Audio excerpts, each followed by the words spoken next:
Pour les fabricants et les installateurs de matériel électrique, les perspectives sont au beau fixe. C'est ce que révèlent les experts de Xerfi dans l'étude qu'ils viennent de publier sur ce secteur.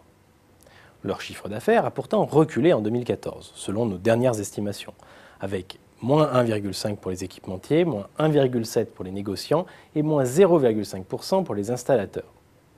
Mais tous devraient renouer avec la croissance en 2015.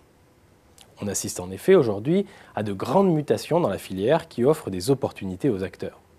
Il y a d'abord la montée en puissance des services d'efficacité énergétique.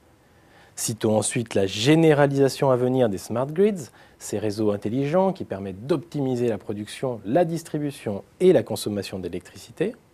Enfin, il y a l'essor des nouveaux équipements liés aux énergies vertes. Pour profiter pleinement de ces perspectives, les opérateurs vont devoir néanmoins repenser leur stratégie. Et un élément sera clé dans cette optique. Il s'agit de la capacité à nouer des partenariats. Ces partenariats permettront de développer des offres innovantes, des nouveaux services qui pourront répondre à une demande en recherche de solutions globales. Un exemple de partenariat, c'est l'association en 2013 entre Alstom et ERDF qui développe conjointement de nouveaux logiciels de gestion des réseaux électriques.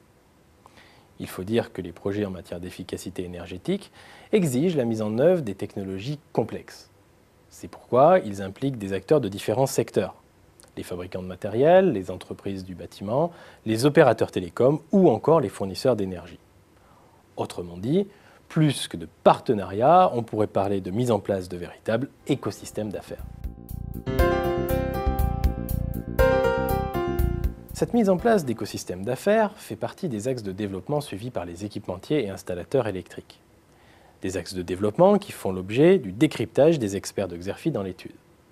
En plus des partenariats, on en a parlé, on peut citer le levier de la croissance externe, qui reste aujourd'hui le plus fréquemment employé.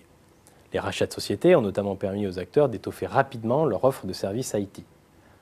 Enfin, autre axe de développement privilégié, c'est le positionnement croissant sur la maintenance et l'entretien, en particulier de grands ensembles immobiliers.